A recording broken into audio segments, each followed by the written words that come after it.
बिस्मिल्लाहिर्रहमानिर्रहीम, अस्सलामुअलैकुम। मैं हूं उमैस मुनीर, आप देख रहे हैं हमारा यूट्यूब चैनल। नाजरीन, पाकिस्तान के हथियारों ने एक बार फिर से पूरी दुनिया के अंदर धूम मचा दी है। वैसे तो पाकिस्तान के मिसाइल और पाकिस्तान के लड़ाका तैयारे पहले ही इस खित्ते के अंदर अपना रोबो दबदबा कायम कर चुके हैं। अपने आप को आजमा कर, अपने आप को एक तजर्बे के तौर पर पेश करके पूरी दुनिया को बता चुके हैं कि पाकिस्तान का दिफा किस हद तक मजबूत है। लेकिन अब की बार सऊदी अरब पाकिस्तान के एक इंतहाई करीबी दोस्त के यहां होने वाला एक दिफाई मेला है, जहां पर पाकिस्तान के हथियारों ने अपने जो देखने वाले हैं, अपने जो नाजरीन हैं, उनके दिल मोह लिए हैं और अब उनको अपना मदाह कर लिया है। और इसी डिफेंस शो के ऊपर पाकिस्तान की एक दिफाई कंपनी ने एक नया हाइपरसोनिक मिसाइल मुतारिफ करवा दिया है। जी हां दोस्तों, स्मैश नामी ये मिसाइल जो है वो अपने साथ 400 किलोग्राम के करीब जो वारहेड है वो लेकर जा सकता है। और मुबैना तौर पे इसको बताया जा रहा है कि ये एक हाइपरसोनिक मिसाइल होगा।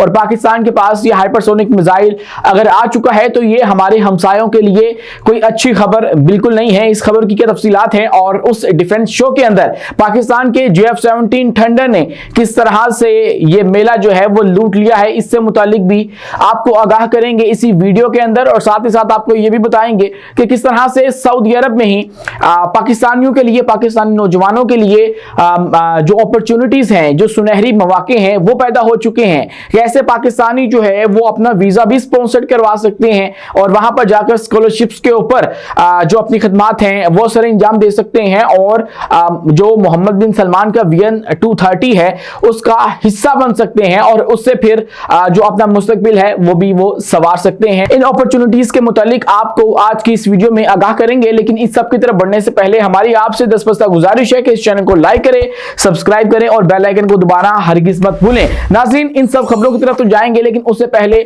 पाकिस्तान की सोने की चिड़िया समझे जाने वाले प्रोजेक्ट रिको डिक के हवाले से एक बड़ी डेवलपमेंट सामने आई है। और वो ये है कि पाकिस्तान को 1 अरब 30 करोड़ जो डॉलर हैं वो मिलने जा रहे हैं और ये मिलेंगे पाकिस्तान को अमेरिका से। अमेरिका ने मंजूरी दे दी है कि पाकिस्तान को हम लोग ये कर्ज देंगे। मकसद इसका ये होने वाला है कि जो सप्लाई चेन है मादनियात की, चूंकि अमेरिका है उसको जहां पर भी मादनियात नजर आती हैं वहां पर वो अपनी तमाम तर तवानाई सर्व करता है, खा वो सरमाए की सूरत में हो, खा वो ताकत की सूरत में हो, वो वहां पर इंटरेस्ट शो करता है। तो पाकिस्तान के साथ उसके चूंकि रवाबित अच्छे हैं, पाकिस्तान के साथ ताल्लुकात उसके बेहतर हैं, तो पाकिस्तान के अंदर वो सरमायाकारी करने का इरादा रखता है। और कुछ इसलिए भी क्योंकि यहां पर चाइना का इंटरेस्ट भी है। तो चाइना को काउंटर करने के लिए कहीं चाइना पाकिस्तान के साथ मिलकर जो है वो अमेरिका के साथ ना खड़ा हो जाए, उसके सामने ना आके खड़ा हो जाए, वो यहां पर अपना जो एक प्रेजेंस है वो मेक श्योर करता है। तो इसके लिए वो रिको डिक के अंदर भी जो इन्वेस्टमेंट है वो करने का इरादा रखता है। और उसी के साथ फिर अब उसने 1 अरब के करीब जो है और 30 करोड़ जो डॉलर्स है उसका कर्ज देने का फैसला कर लिया है। वाशिंगटन में अमेरिकी वजीर खारजा की ज़ेर सदारत इजलास में अहम मादनियात की जो तरसील है उसको महफूज बनाने के तरीकों पर तबादला ख्याल किया गया और उसके अंदर ये फैसला किया गया कि पाकिस्तान को ये रकम जो है वो दी जाएगी। इससे होगा ये कि जो सप्लाई चेन है वो बेहतर हो सकेगी, उसके ऊपर इन्वेस्ट किया जा सकेगा। पाकिस्तान का जो खजाना जमीनों के नीचे छुपा है, पाकिस्तान खुद अपने बलबूते के ऊपर उसको नहीं निकाल सकता है, उसके लिए ये ममालिक हमारी मदद करेंगे, ये अपना हिस्सा ले जाएंगे और जो हमारे हिस्से में आएगा वो लोग हम वो जो भी होगा वो हम रख लेंगे। तो कुछ यूं मामला जो है वो चलेगा। लेकिन इसी के साथ अगर हम लोग बात करें तो पाकिस्तान का जो दिफा है वो एक बार फिर से खबरों की जीनत बन चुका है। और अब की बार पाकिस्तान का एक नया मिसाइल, स्मैश नामी मिसाइल, जिसको हाइपरसोनिक मिसाइल भी मुबैना तौर पे मीडिया रिपोर्ट्स की जानिब से जो इतलात सामने आई हैं उसके अंदर कहा जा रहा है कि ये एक हाइपरसोनिक मिसाइल होगा। इसकी रफ्तार इंतहाई तेज होगी। हाइपरसोनिक मिसाइल वो होता है जिसकी स्पीड मैक 5 या मैक 5 से अबव हो जाती है। उससे नीचे वाला जो होता है वो सुपरसोनिक और इस तरह के दीगर जो लेवल होते हैं, दर्जे होते हैं, उसके अंदर फॉल करता है। लेकिन अगर इसको हाइपरसोनिक कहा जा रहा है तो उसका मतलब यह है कि ये मैक 5 से ज्यादा की स्पीड रखता है, यानी कि आवाज की रफ्तार से भी 5 गुना जो ज्यादा इसकी रफ्तार है वो होगी। और खबर अगर मैं आपके सामने रखूं तो सऊदी अरब के दारुल हुकूमत रियाद के अंदर वर्ल्ड डिफेंस शो 2026 हो रहा है। यहां पर दीगर ममालिक ने भी शिरकत की है। पाकिस्तान चूंकि सऊदी अरब का एक इंतहाई क्लोज एलाय है तो पाकिस्तान की मौजूदगी वहां पर ना होना ये मुमकिन नहीं था। तो पाकिस्तान की जो दिफाई कंपनियां हैं उन्होंने भी वहां पे शिरकत की, अपने जो हथियार हैं हैं वो नुमाइश के तौर पे वहां पर रखे गए और उसके अंदर फिर जो स्मैश नामी हमारा जो हाइपरसोनिक मिसाइल है वो गिट्स नामी हमारी एक कंपनी की जानिब से वहां पर प्रेजेंट किया गया है और पहली दफा इसको मुतारिफ करवा दिया गया है। ये मिसाइल समुद्र में भी अहदाफ को निशाना बना सकता है और इसको एंटीशिप जो मिसाइल है वो भी कहा जाता है और उसके बाद ही जमीनी अहदाफ को भी निशाना बना सकता है। मतलब इसके अंदर दोनों सेटिंग्स हो सकती हैं। अगर आपने शिप से अगर किसी को टारगेट करना है या समुद्रों के अंदर टारगेट करना है तो उसकी सलाहियत भी इसके अंदर मौजूद है और उसके बाद जो जमीन से अहदाफ को निशाना बनाना है उसकी सलाहियत भी इसके अंदर मौजूद है। अब इन दोनों के अंदर फर्क क्या है अगर मैं वो आपके सामने रखूं तो जो एंटीशिप सेटिंग होगी यानी कि समुद्र से या किसी बहरी जहाज से दुश्मन को निशाना बनाने की सलाहियत होगी, उसके अंदर इसकी जो रेंज है वो 290 किलोमीटर बताई गई है और इसमें 384 किलोग्राम जो वार हेड है वो नस्ब हो सकेगा।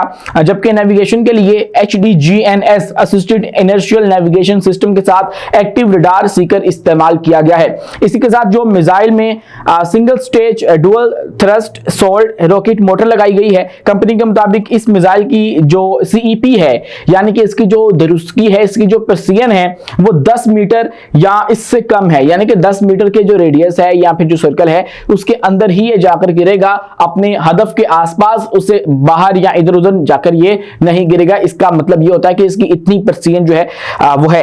इसी के साथ अगर हम लोग मजीद बात करें तो इसके जो जमीनी अहदाफ है उसकी अगर सेटिंग की जाए तो ये उसके अंदर 290 किलोमीटर की रेंज के अंदर ही टारगेट करेगा, लेकिन इसके अंदर जो वारहेड ले जाने की सलाहियत होगी वो बढ़ जाएगी और 444 किलोग्राम जो वारहेड है वो ये अपने साथ लेकर जा सकेगा। अगर इसको जो जमीनी अहदाफ को टारगेट करने वाली सेटिंग है वो कर दी जाए तो ये यूं निशाना बना सकता है। इस वर्जन में भी वही सिंगल स्टेज डुअल थ्रस्ट जो रॉकेट मोटर है वो इस्तेमाल की गई है और यूं इस जो मिसाइल है उसको खासकर जो मशरिक वुस्ता है उसकी सूरत हाल के लिए भी इंतहाई जो मौजू है वो करार दिया गया है कि उस सूरत हाल के अंदर कि जब जंग लगी होती है तो आपको इस तरह के जो मिसाइल है वो चाहिए होते हैं, ना सिर्फ समुद्रों की हिफाजत के लिए बल्कि आपकी जो जमीनी हदूद है उसकी हिफाजत के लिए भी आपके पास ये मिसाइल होना जरूरी है। हमने ईरान और इसराइल की जंग के अंदर देखा कि मिसाइल किस तरह से गेम चेंजर साबित हो सकते हैं। नाज़रीन, इसी के साथ ये जो डिफेंस शो हो रहा है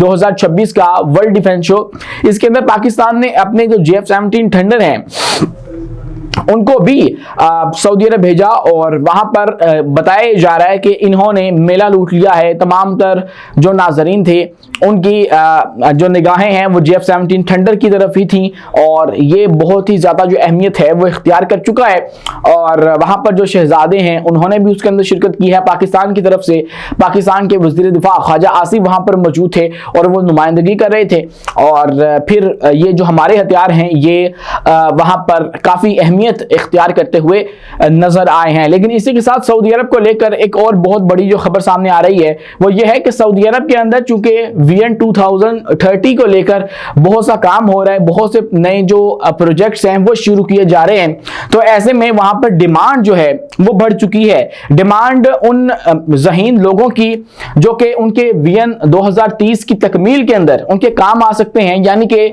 जो ज़हीन लोग हैं पाकिस्तान के ज़हीन लोग हैं या दुनिया भर से ज़हीन लोग हैं उनको बुलाया जा रहा है सऊदी अरब के अंदर और उसके लिए वो जो वीज़ा की स्कॉलरशिप है या फिर वीज़ा की जो छूट है वो भी देने को तैयार हो चुके हैं। वीज़ा की जो स्पॉन्सरशिप है वो दी जा रही है और दीगर जो मराहत हैं वो भी फराहम की जा रही हैं। पाकिस्तान चूंकि स्ट्रेटेजिक शराकतदार है सऊदी अरब का, तो जहां बाकी पूरी दुनिया को सऊदी अरब ने बुलाना है, वहां के लोगों को बुलाना है, अगर पाकिस्तान के कुछ ज़हीन जो लोग हैं वहां के लिए अप्लाई करते हैं या वहां जाना चाहते हैं जिनको पाकिस्तान के अंदर अपॉर्चुनिटीज नहीं मिल पा रही हैं या मसला है कि भाई हमें तो यहां पर अवेल नहीं किया जाता है, अपॉर्चुनिटीज नहीं मिल पाती हैं, तो वो वहां पर जा सकते हैं और सऊदी अरब पाकिस्तान को प्रेफर करेगा क्योंकि पाकिस्तान जो है वो बहुत से मुआहिदों के अंदर सऊदी अरब के साथ इस वक्त बन चुका है और यहां तक कि हमारा तो दिफा भी साझा हो चुका है। तो ऐसे में सऊदी अरब पाकिस्तानियों को ज्यादा अहमियत देगा।